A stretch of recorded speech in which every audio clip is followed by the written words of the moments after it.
Seruput kopi dulu lar. Awal tahun baru 2026 langsung dibuka dengan pesan keras dari industri militer Tiongkok. Pada 6 Januari, Shenyang Aircraft Corporation resmi lakukan uji penerbangan pertama tahun baru untuk 2 pesawat tempur berbasis kapal induk Jian 35 bukan 1, tapi 2 unit sekaligus. Yang paling penting, pabrikan menyebut jalur produksinya kini berjalan lancar.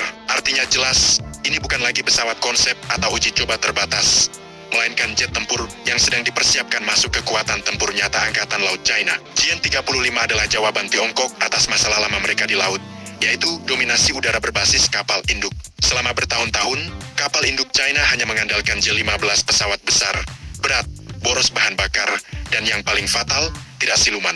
Di era perang modern, itu adalah kelemahan besar. Maka Jian 35 lahir sebagai solusi, jet tempur generasi kelima, siluman, dirancang sejak awal untuk operasi kapal induk. Uji terbang pada 6 Januari bukan simbolis, ini adalah sinyal percepatan. Kalau sebuah negara sudah menerbangkan 2 unit baru di awal tahun, berarti mereka percaya diri dengan desain, mesin, dan sistem avioniknya. Negara yang masih ragu tidak akan berani tunjukkan ritme seperti ini. Apalagi dengan klaim jalur produksi stabil, dalam bahasa industri pertahanan artinya produksi awal sudah lewat dan masuk fase scaling up. Kalau kita tarik ke konteks strategis, Jian 35 tidak bisa dilepaskan dari ekspansi armada kapal induk China. Saat ini mereka sudah punya Liaoning, Shandong, dan yang paling penting Fujian kapal induk dengan catapult elektromagnetik. Sistem ini memungkinkan peluncuran pesawat lebih berat dengan beban bahan bakar dan persenjataan lebih banyak. Dan Jian 35 memang dibuat untuk itu, tidak lagi bergantung pada ski jump seperti generasi sebelumnya. Secara peran, Jian 35 bukan sekadar pesawat tempur udara ke udara, melainkan platform multirole. Ia diproyeksikan untuk misi superioritas udara, serangan presisi, penindasan pertahanan udara musuh, hingga pengintaian berbasis stealth. Dengan bentuk badan dan desain intake udara yang mengurangi radar cross-section, Jian 35 ditujukan untuk masuk lebih dulu ke wilayah lawan dan membuka jalan bagi gelombang serangan berikutnya. Yang menarik, ritme pengembangan Jian 35 menunjukkan China belajar cepat dari pengalaman Amerika Serikat. AS butuh waktu sangat panjang untuk mematangkan F-35C agar benar-benar kompatibel dengan operasi kapal induk.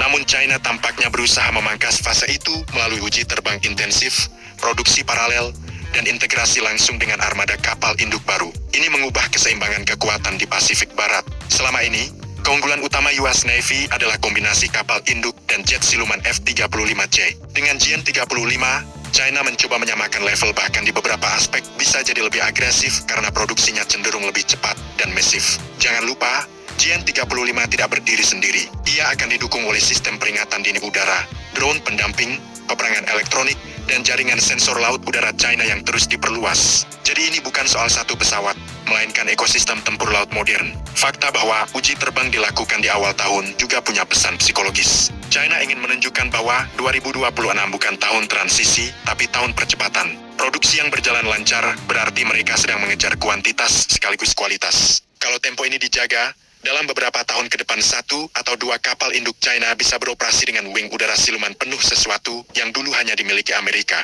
Kesimpulannya sederhana tapi tajam, Jian 35 bukan proyek masa depan jauh.